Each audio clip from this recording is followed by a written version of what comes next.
Well, hello, hello, hello. I am here on today with none other than Kristian McCray Stewart. Kristian, how are you? I'm wonderful, Terry. I'm wonderful. How you been? I've been great. Thanks for asking. It's such a pleasure to see you again. And I thank you so much for being such a supporter of the Business Women Building Wealth movement and also being an expert for our community. So tell us more about who you are and what do you do?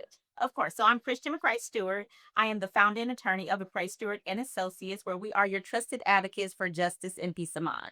Wow, justice and peace of mind. How long have you been in business? Oh, so I have been in business since 2018. 2018. Yes. Okay, so tell us what are your specialties and who are your ideal clients that you like to help at your firm? So there are a few practice areas that we have, primarily criminal defense, personal injury, and we do estate planning and probate. Now, specifically when we're dealing with estate planning and probate, we're looking at entrepreneurs, small business owners, those individuals who they're out there building great things, but they also have families that they need to make sure are taken care of. Yes, absolutely. So tell me this, how does your firm help people in business attract abundance and retire wealthy? So the thing about it is we've been given the power to generate wealth, right? And so when we go out here, we're building these businesses.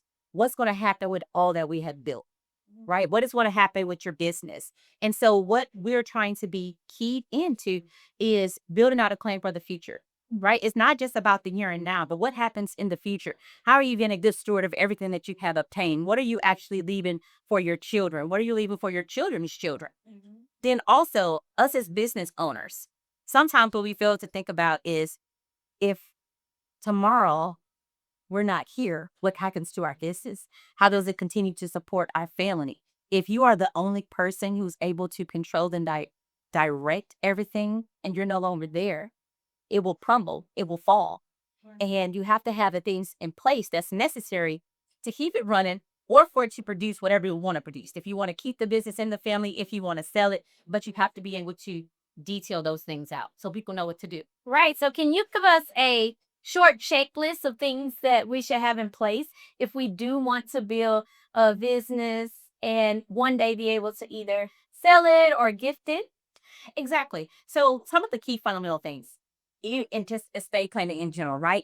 You want to have a will, right? You want to have a will because it sets out where things are going to go. Most people, when we get to this place and we're talking about business succession and all these different things, we're going to typically have a trust in place. And this trust is set it out. This is what I want this business to do. This is where I want these assets to go, these resources to go to. And you begin to identify power of attorneys, right? Who is going to have access to those bank accounts? You can have a general power of attorney. You can have one that's dealing with the finances, right? Because there's the possibility that you may trust somebody in one particular area, but not so much in another one. Or it could just be their strength and their weaknesses, right? But you have the individual. This individual knows the information about the business. This information has access to the accounts. Here's a list for us as attorneys, right?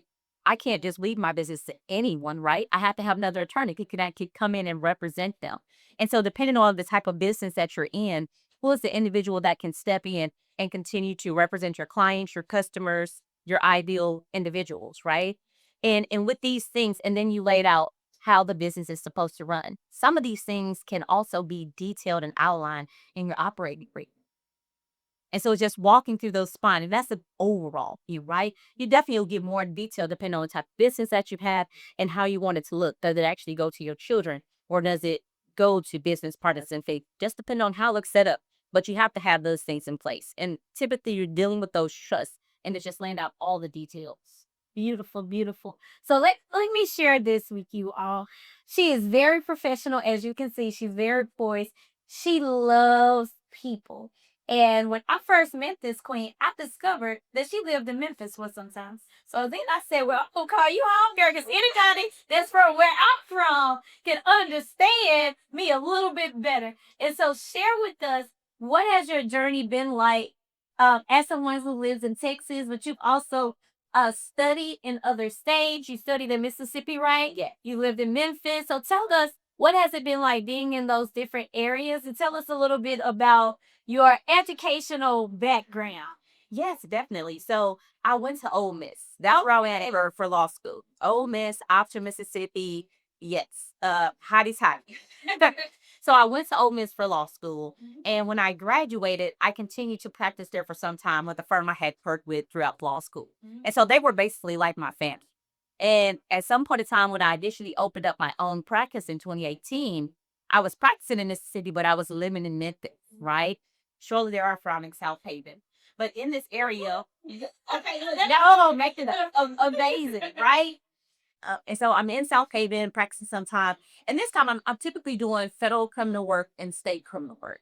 But one thing I would say, even in the midst of saying all that, my mentor, who I was with when I was practicing, he came out at a time where they were doing everything. And so he trained me to be that type of attorney.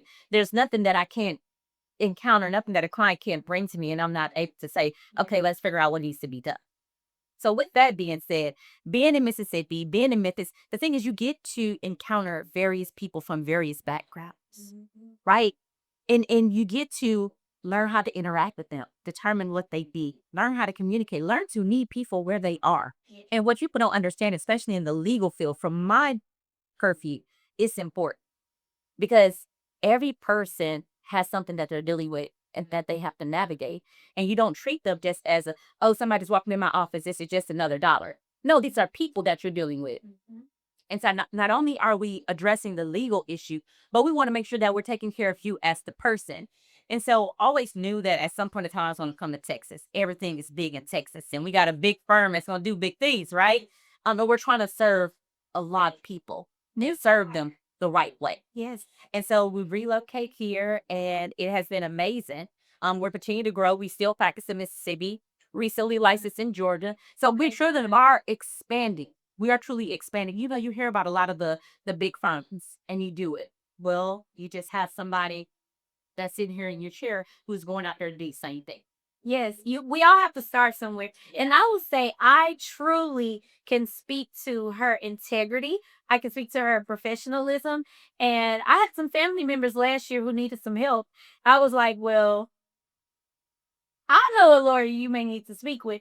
And so I reached out to Kristian and she used her expertise, but I can tell you she was also using her heart to speak with those individuals who really needed her. So I highly recommend that if you are looking for an attorney, that you tap into whatever it is that she has available for us throughout this podcast. At the end of the podcast, you reach out to her firm and you allow them to help support you on your journey to building wealth or with any other need that they may be able to help you with. Speaking of which, why is it important to have someone like you be an attorney for business owners like ourselves outside of us just paying for a legal zone? No, no, not to some of y'all that's watching, because I know y'all be like, "What? She against legal zone?" No, not against legal zone, not against Legal Shield. I got them too, but I have Kristian too. Okay, so tell us, what is the importance of having an attorney in addition or outside of just being able to say, well, I can create this will here, I can create this trust here, I can do this on my own by just going to a legal Zoom or a Legal Shield, and it'll be less expensive. So tell us the benefits of choosing someone like you outside of those other resources. Yeah, I think relationship is key.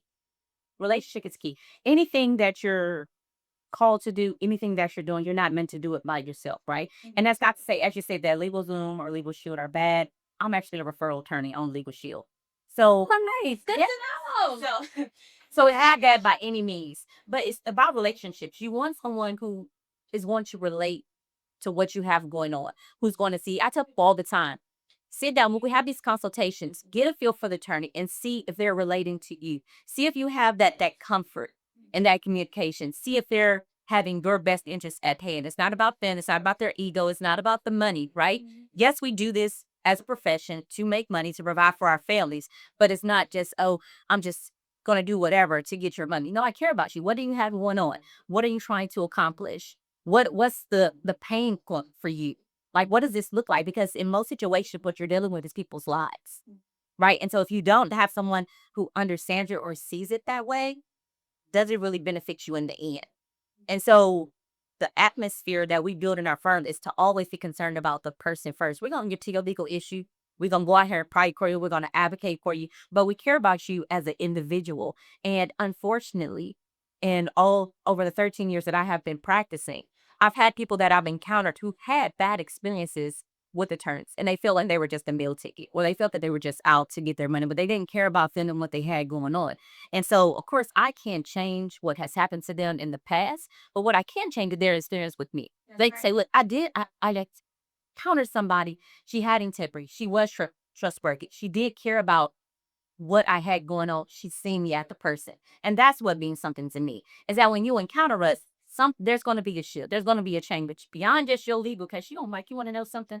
Those are some solid people. They really cared about me as a person. I love that. So this question, by the way, she has no idea that this question is coming. But this question just popped in my mind. So one of my favorite shows is Reasonable Doubt. Have you ever seen it? Yes. Okay. So Attorney Jack, whom I love with all my heart, she has a tendency to get really close to her clients, so close to her clients that sometimes she she skids the line of like becoming too emotionally involved, right? So I feel like as business owners, I know there are a lot of business women that's watching this podcast. We have to be emotionally intelligent and be able to really recognize where that fine line is between being a great support and caring about people and doing business from the heart and the head. But how do you, as an attorney, separate the two? You say you've been practicing for 13, 14 years? Yes, almost 14 years. Okay, almost 14 years. So how do you make sure that you do not care too much to where it crossed the lines and sometimes you will be acting more with your heart instead of your head as an attorney? Well, the one thing that's definitely going to keep me in check is because I had rules that I have to comply with, right? So if any point of time, anything that I would say or do is going to violate those, then it's already a red flag. Okay, you need to be on alert for this.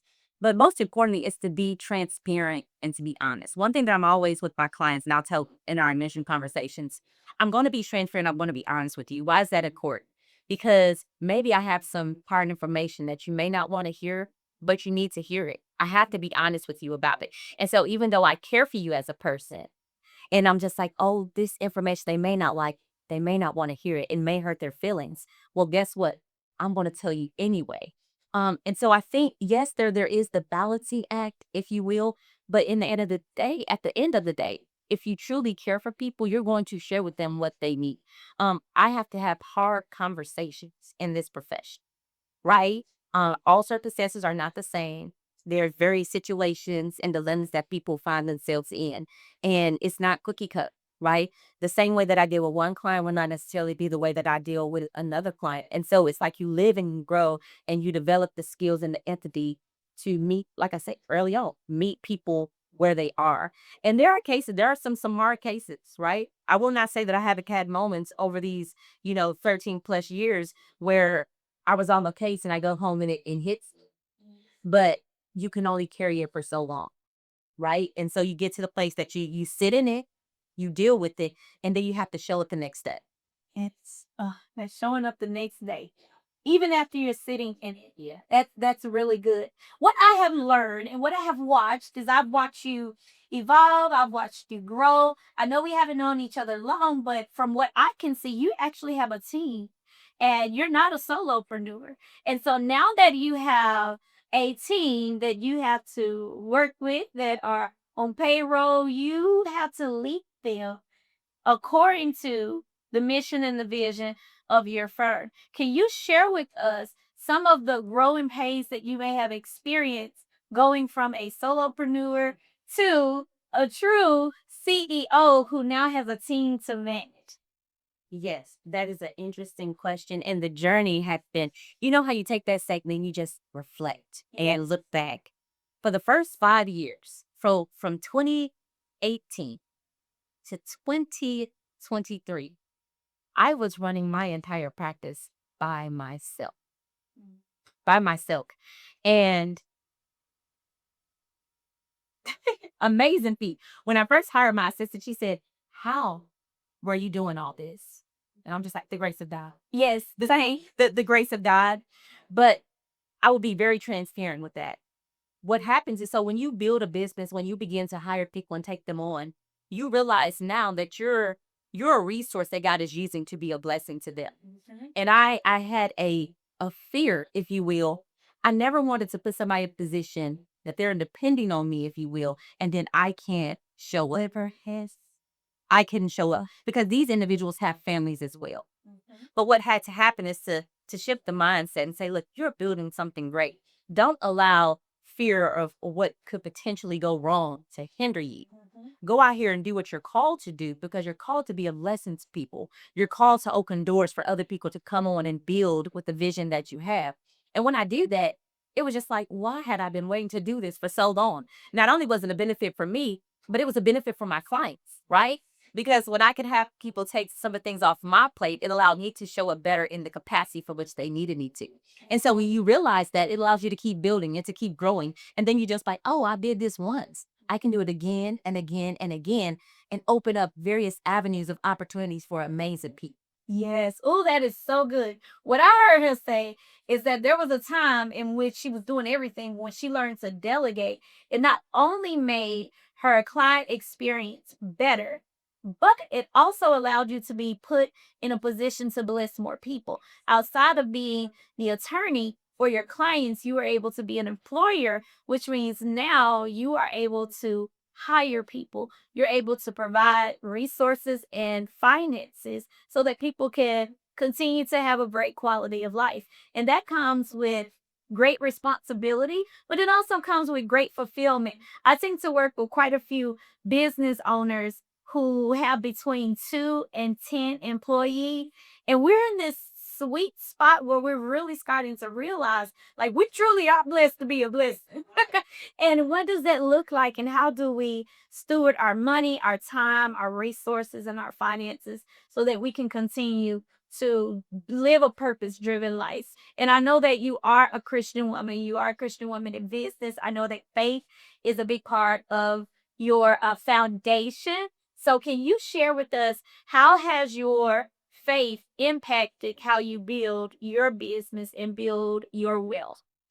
Oh, definitely. My faith is everything.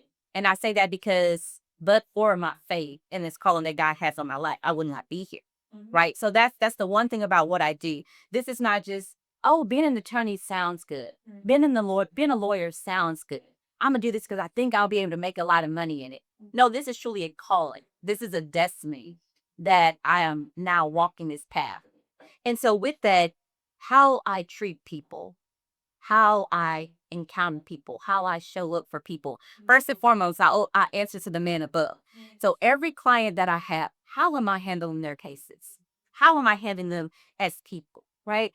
I'll share with you. I've had experiences where I've seen colleagues speak to people in a fashion. I'm just like, because we have the title of attorney, because we have the title of lawyer, never puts us in a position that we are better than anyone. And I had many conversations with clients to that effect. I would sit across from them and say, look, just because I'm on the side of this table doesn't mean that I'm better here. Right. All of us are one mistake away from being in the same position that some of my clients found themselves in. Right.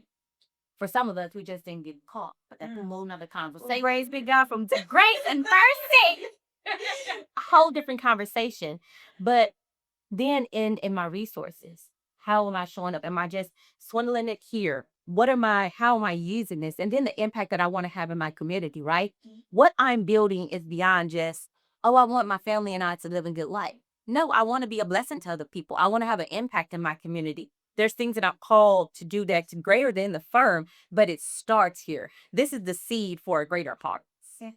Yeah, so my faith, it keeps me grounded. It keeps me structured. Beautiful. Oh, this is so, so good. So good. So we're going to shift gears a little bit, because Kristian McCray Stewart has been a sponsor of the Attract Abundance Conference for 2 years in a row. So the first question that I have for you is, why did you say yes the first time?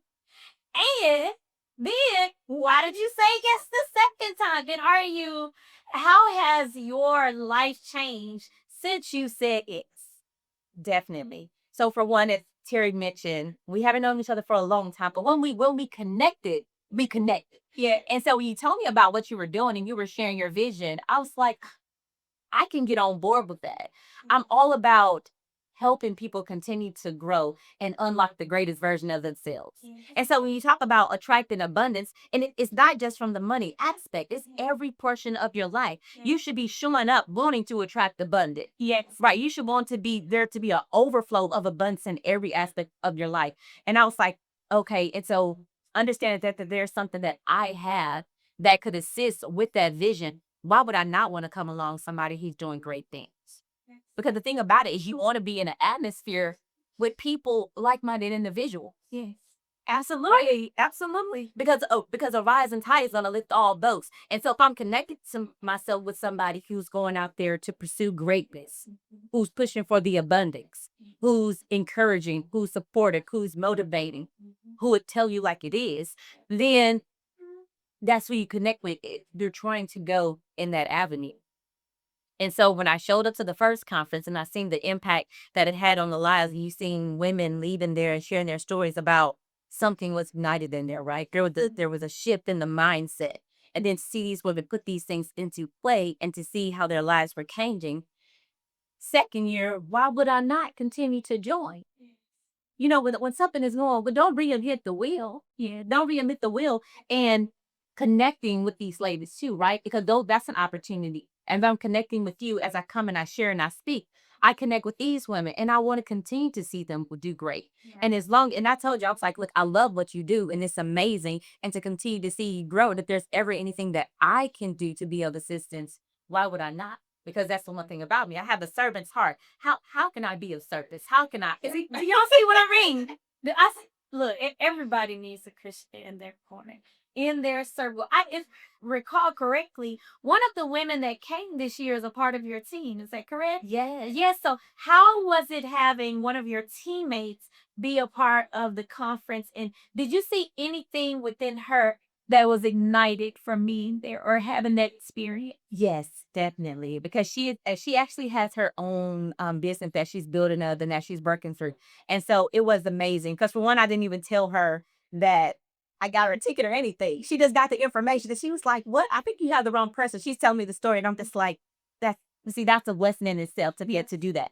But no, she loved the conference, what she was able to take away, and then to be applying to her life. And so these are the things that we're talking about, being connected and seeing lives literally change before your eyes.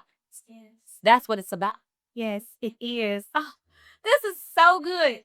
So good. I want you all to know that I believe that although my conference is not a church, it can get churchy at times though. I believe that I am held to a higher standard based on who I bring before the people that guys put me in front of. What I am not going to do is put somebody in front of you that you should not be connected with. And I'm telling you, this queen, as well as other queens you've heard on this podcast, you should be connected with them. So speaking of connecting, I want you to tell us, how can we get connected with you and how can we support the things that you are doing in 2026? Definitely. So of course our website, msalawfirms.com, but we are on Facebook, we're on IG, I'm also on LinkedIn. And it's definitely a good thing. Go hit the follow button and follow me because there's always information that we are pushing out in the community. We do pro bono initiatives, we do informationals, if you will. We're all about educating our community because the people perish for a lack of knowledge, right? Absolutely. And so we have knowledge and insight that the individuals need. And so we push it out to you. And so you can always find out what we have going on, what we're doing. Because as I stated, as we want to give back to our community, we are actually giving back to our community. This past September, we did a pro bono initiative for wills, to draft wills for individuals. And so that's what we're about. And it's only started, right? And so the best is yet to come. So yeah, follow us on all our social media platforms. On the website, you can find all the contact information and just reach out to us. If you ever have a question, if you ever have a need, that's what we're here for. Definitely happy to answer. And what I tell people, I'm a trusted source because if I can't help, I'm going to get you in the hands of somebody who can. Beautiful, beautiful. Love that. Before I forget, because I know some people want to know, what should go in a trust and what shouldn't go in a trust? Yes. Great question. Because people are like, well, I don't know. A lot of things can go in a trust. You can have, for one, your life insurance policies. They can be, beneficiary can be your trust, right? Your home can go into your trust. Have conversations with call me before you just go and deed your house over to your trust, right? It's not a you never not cookie cutter. But also, your bank accounts. You can have a gun trust. Your vehicles can go into a trust. Your trust can actually do investments. There's amazing thing that you can do with trust. And so even when you earlier when I mentioned about having a will, typically what we refer to that is a portable will. So say that in the midst of it within 6 month period, you bought a house, right? And you didn't have enough time to actually put this in your trust. Well, the will just covers where it's going to go to, right? But basically there's really no limit to what you can do with the trusts. They are amazing avenues for wealth building and security, and their products really keep everybody out your business. Yeah, and look, I believe that a lot of the information that we need to know is in somebody's book. Do you have any books that you recommend that we read? Sort of wealth builder. Yes. So for starts, what I will tell you is that you go and if you go Amazon for one, there's a trust in estates. This is not kid. It doesn't mean it. I know you all seen all the books that say trust in estates for dummies. Doesn't mean you're a dummy. All of us, we don't know what we don't know. But that book, it breaks it down for you. I mean, in detail, and it helps you. And what's what it's going to happen? It's going to allow you to start formulate the questions for you to come back and say, okay, this is where I'm at. This is where I'm going. Now I need you to help me. How is this going to crack? And the thing about also too, when you have this knowledge or insight, is that when we go, you have a conversation with somebody, they can't just tell anything, right? And that's a strong position to be in. That you do have some general understanding of what's going on, and so then they're able to better direct you or guide you. Love it, love it, love it. Was this good? If this was good, put a this was good in the comment section. Thank you so very much for being a part of the Attract Abundance and Retire Wealthy podcast. Thank you for being a sponsor at the Attract Abundance conference. Thank you for being a part of the Business Living Building Wealth Group. Thank you for being a supporter of TNA Financial Group. And thank you for being a friend to me. I really appreciate you. I wish you much success in your firm. Please let us know how we can continue to shed the light on what you do for people because you have a beautiful heart. You all, please, please, please, please make sure that you reach out to her. Even if you're not in Mississippi, if you're not in Texas, if you know someone who is in Mississippi or Texas and they should know about this queen, make the connection because together everybody achieves more. That's what team stands for. So thank you again, and I'll see you all next time. Adios.